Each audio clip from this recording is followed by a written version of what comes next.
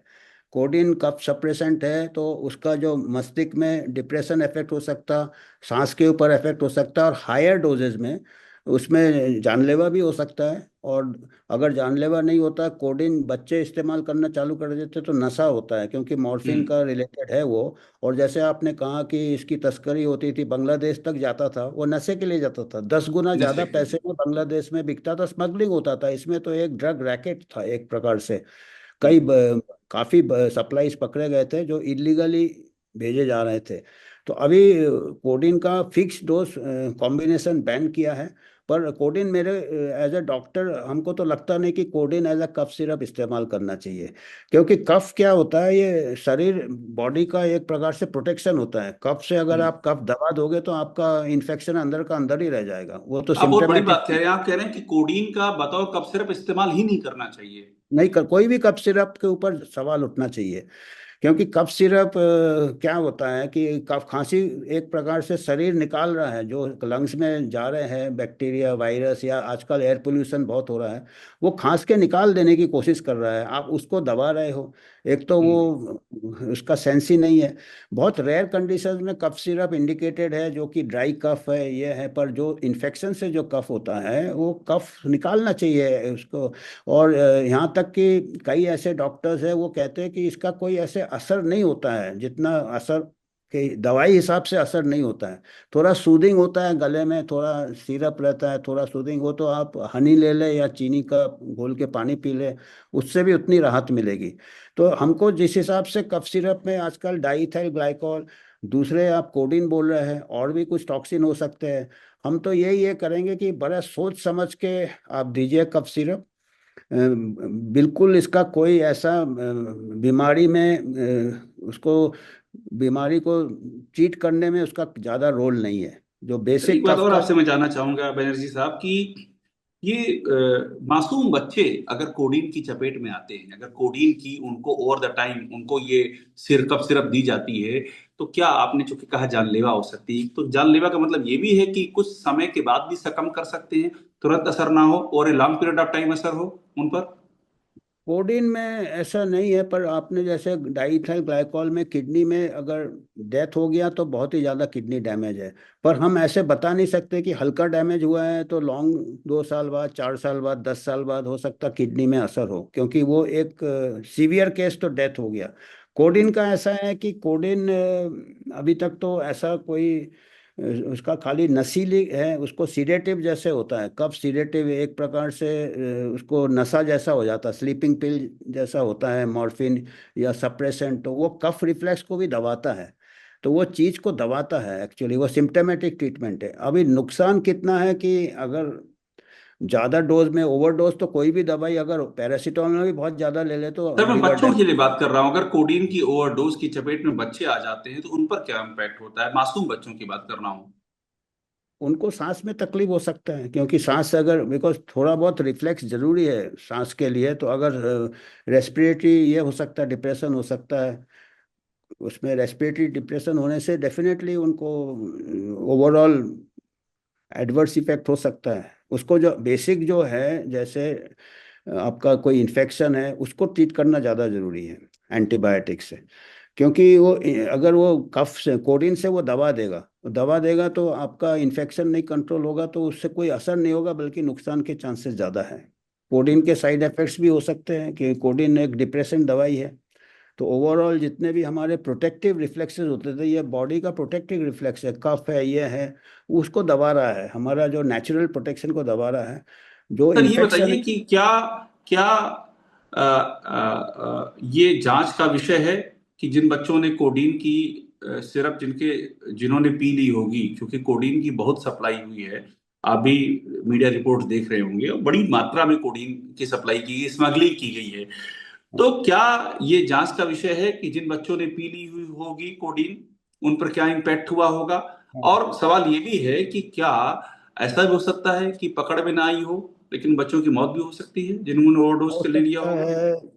जैसे आपको शायद मालूम हो कि क्या होता था कि एक जमाने में बच्चों को शांत करने के लिए अफीम दे देती थी माताएं, जो लेबरर काम करती थी, अफीम दे थोड़ा थोड़ा थोड़ा थोड़ा अफीम देती थी, बच्चा शांत हो जाता है। तो हो सकता है क्योंकि कोडिन भी उससे मिलता जुलता फैमिली में है, अफीम के से मिलता सिंथेटिक है, तो हो सकता है कोडिन से माताएं बच्चे को शांत करने के लिए देती हो, तो वो लॉन्ग टर्म इफेक्ट ऐसा स्टडी करने से ही पता चलेगा, पर अच्छा नहीं है। जैसे थोड़ा थोड़ा आप अफीम दे रहे हैं, आप समझ लीजिए कि आप उसको नशे की दवाई दे रहे हैं बचपन से, तो हो सकता है बाद में जाके उसको लत लग जाए, थोड़ा बड़ा बच्चा हो। या फिर जब नहीं देंगे तो उसको फिर एक होता है जिसको कहते हैं विड्रॉल सिम्टम, जब अगर हम्म। नशा हो जाता है पहले तो साइकोलॉजिकल होता है, उसके बाद बॉडी एकस्टम्ड हो जाता है उसको, फिर चिड़चिड़ा होगा तो फिर से कोडिन देंगे और ज़्यादा डोज में देंगे, टॉलरेंस बढ़ता रहता है। तो ऐसे कुछ चेंजेस लिवर वगैरह में हो सकते हैं कि जल्दी से वो मेटाबोलाइज कर ले कोडिन को, तो उसको ज़्यादा डोज देना पड़े कोडिन, ऐसे कर करके एक प्रकार से नशे की तरफ जा सकता है। अगर जैसे हम बच्चे को दे रहे हैं कफ सिरप खांसी, तो सुलाने के लिए भी देने लगेगी माताएं कि चलो बच्चा सो जाता है, क्योंकि थोड़ा सा सीडेटिव एक्शन रहता है, स्लीपिंग पिल जैसा एक्शन रहता है। जैसे हमने कहा पहले अफीम देते थे बच्चे को शांत करने के लिए, ये आपने कई जगह आपको जी। ऐसे जहाँ। एक बात मुझे आपसे और समझनी है कि आखिरकार ये कैसे हो गया कि ड्रग एफएसडीए है, तमाम सारे ऑर्गन है, उसके बाद भी इतनी बड़ी पैमाने पर कोडीन कफ सिरप एबॉट बताया गया, एबॉट कंपनी बनाती है, और उसके बाद इतनी उसकी परचेजिंग हो गई, इतनी स्टॉकिंग हो गई, इतनी सप्लाई हो गई, ये हो कैसे गया? क्यों नहीं इस पे कंट्रोल किया जा सका? इसमें क्या है, प्रॉफिट मार्जिन बहुत है, क्योंकि जो चीज़ें बहुत कॉमन है, अभी देखिए सर्दी जुकाम खांसी तो बहुत कॉमन है, तो ये कॉमन है और मोस्टली अपने आप भी ठीक हो जाते हैं, मोस्टली 99% टाइम ठीक हो जाते हैं। तो ये कफ सिरप एक प्रकार से ओवर द काउंटर बिकता है, बिगर प्रिस्क्रिप्शन से बिकता है, डायरेक्ट केमिस्ट बेच देते हैं, तो इसमें प्रॉफिट मार्जिन इतना है कि कई लोगों के इंटरेस्ट आ जाते हैं इसमें। तो अब ये क्योंकि ये दवाइयाँ सेल है, बच्चे और बच्चे हमारे कंट्री में है भी, बहुत बड़ा जनसंख्या है बच्चों का, और ये कॉमन इलनेस है।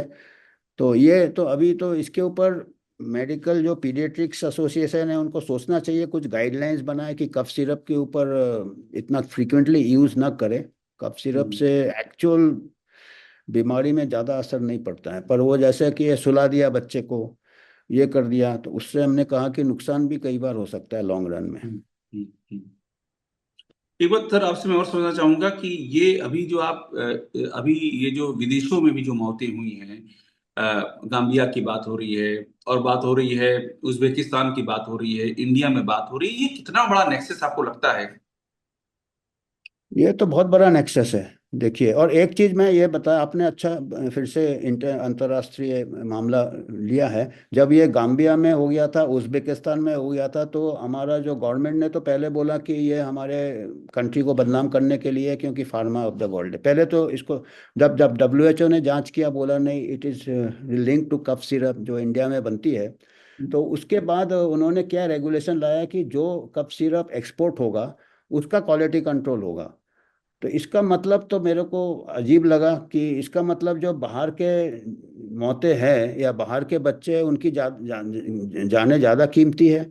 हमारे देश में ऐसा उन्होंने नहीं बताया कि हमारे देश में भी जितने कप सिरप है उसका क्वालिटी कंट्रोल होगा, ये मेरे क्वालिटी को लगा। कंट्रोल। ये और उसी के बाद फिर उसके बाद मध्य प्रदेश का ये हादसा हो गया।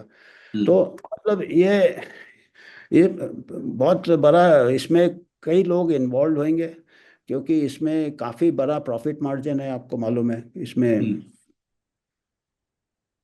सर ये जो डाइथिलिन ग्लाइकोल की बात चल रही है, डीईजी की बात चल रही है, और जो कोडीन की बात चल रही है, इन दोनों को हाँ अगर हम देखें, एमपी में पाया गया कोल्ड्रिफ्ट, वहां पाई गई एमपी में कोल्ड्रिफ्ट, ये हुआ कि तमिलनाडु की एक कंपनी बना रही थी। हाँ और हाँ। यहाँ यूपी में बात करें तो यूपी में कोडीन बहुत ज्यादा यूपी में सप्लाई हुई है। तो ये कोडीन की बात करें और डाइथिलिन ग्लाइकोल की बात डाइथाइल करें जी। ग्लाइकॉल। हाँ जी। हाँ, इन सब की अगर हम बात करें तो आपको क्या लगता है कि ये सब क्या इंटरकनेक्टेड भी हो सकता है?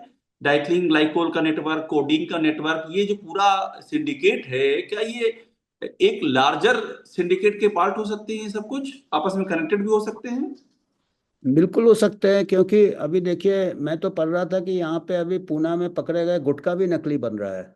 तो मतलब हम्म। जो इलीगल ड्रग है वो भी नकली बन रहा है। तो कफ सिरप में भी डाइथाइल ग्लाइकॉल क्या है कि ये तो एक तो डाइथाइल ग्लाइकॉल और कोडिन में अगर आप तुलना करेंगे तो डाइथाइल ग्लाइकॉल तो बहुत बड़ा 10 गुना ज़्यादा खतरनाक है, क्योंकि डेथ हम्म। हो जाता, किडनी हम्म। फेलियर।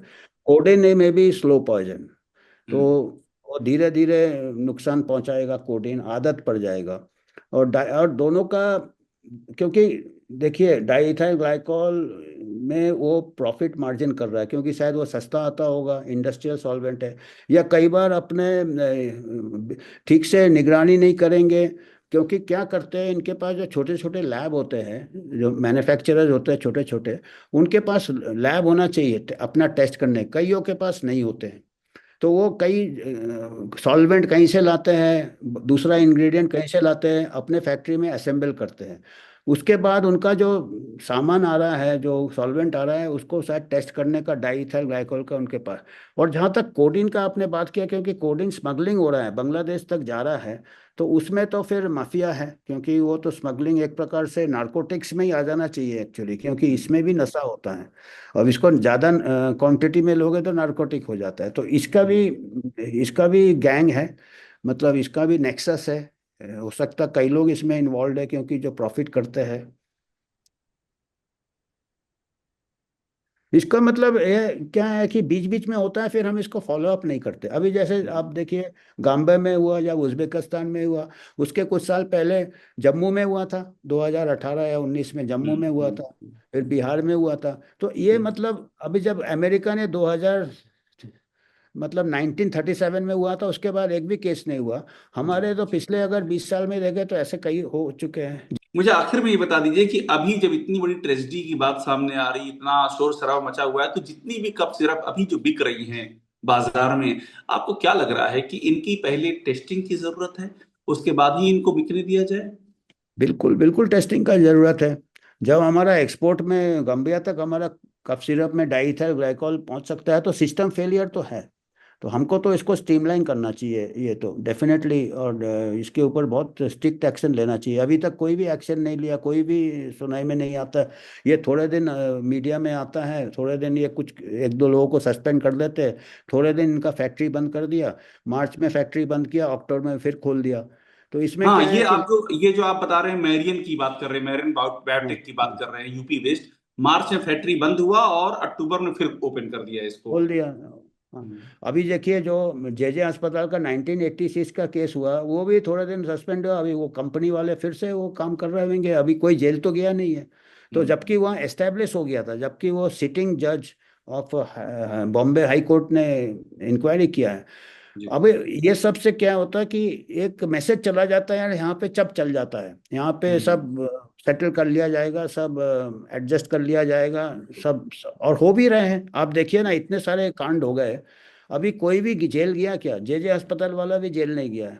उसके केसेस मैंने अभी साहब बॉम्बे। लास्ट में जरा एक बार आप अपना परिचय भी दे दीजिएगा, हालांकि मैंने बताया, लेकिन एक बार आप बेहतर बता पाएंगे। आप कहाँ कहाँ एथिक्स कमेटी आपने चेयर की है, और वर्तमान में आप कहाँ वर्क कर रहे हैं, मेरे साहब? हाँ, धन्यवाद। मैं तो आर्म फोर्सेस में नौकरी किया 27 साल, और 2005 में मैं वॉलेंट्री रिटायरमेंट लिया। उसके बाद मैं आर्म फोर्सेस में महामारी विशेषज्ञ था, पब्लिक हेल्थ स्पेशलिस्ट था। उसके बाद मैं प्रोफेसर रहा, community medicine, DY Patil medical college Poona. और 10-15 साल से मैं कई एथिकल कमेटी का चेयर रह चुका हूँ, चेलाराम डायबिटीज इंस्टीट्यूट, फिर national institute of virology, arm forces medical college. तो इसमें हम यही देखते हैं, एथिक्स कमेटी में हमारा काम होता है कि किसी मरीज को नुकसान नहीं होना चाहिए। कोई भी ट्रायल होता है या कोई भी दवाई होता है, तो ये कोई भी मरीज, सेफ्टी फर्स्ट, पेशेंट वेलफेयर। और जो भी एथिकल कमेटी का चेयरपर्सन होता है वो बाहर से होता है। जैसे अच्छा। एनआईवी का मैं चेयर था, एनआईवी का स्टाफ नहीं हो सकता चेयर, क्योंकि वो इंडिपेंडेंट रखता है। तो एनआईवी मेरे माने को कि आईसीएमआर के तहत आती है आईसीएमआर एनआईवी? का है, national institute of virology, Indian council of medical research. मैं हम्म। था 2-3 साल पहले तक था, 4 साल का टेन्योर होता है, 4 साल हम्म। में रहा। महामारी के दौरान मैं उनके एथिकल कमेटी का चेयर था। तो हमको वैसे आते रहते हैं काफ़ी। आजकल दवाइयाँ इतनी आ रही है, फार्मा का प्रेशर रहता है, कॉन्फ्लिक्ट ऑफ इंटरेस्ट रहता है, ये सब चीज़ हमको देखना पड़ता है कि पेशेंट को कोई नुकसान नहीं होना चाहिए। ट्रायल के हमारा काम रहता है रिसर्च के लिए, एथिकल रिसर्च। कमेटी ट्रायल के लिए। या फिर ऐसा भी कुछ ऐसा होता है तो कई बार एथिकल कमेटी को रिफर कर दिया जाता है, कुछ एडवर्स इवेंट्स होते हैं, कुछ डेथ हो जाते हैं, तो ऐसा रहता है। बिल्कुल। मनीष साहब, बहुत बहुत आपका शुक्रिया हमसे बात करने के लिए। बहुत आपने विस्तार में जानकारियां दी और मुझे लगता है कि आपने जो बातें कही हैं उस पर अमल किया जाए। और आपने जो बड़ी बात की कि फॉलो किया जाए, छोड़ ना दिया जाए। आज शोर मच रहा है तो सरकार जाग रही है, और शोर मचना बंद हो सरकार फिर भूल जाए। ये कंटिन्यूटी में एक्शन होना चाहिए। और बड़ी बात आपने ये कही कि भाई टेस्टिंग तो कर लीजिए, इस्तेमाल करने से पहले। विदेशों में कर रहे हैं, देश में क्यों नहीं कर रहे हैं? इस पर भी आपने ध्यान दिलाया। बहुत शुक्रिया आपसे बात करने के लिए। धन्यवाद। धन्यवाद उपाध्याय जी, धन्यवाद।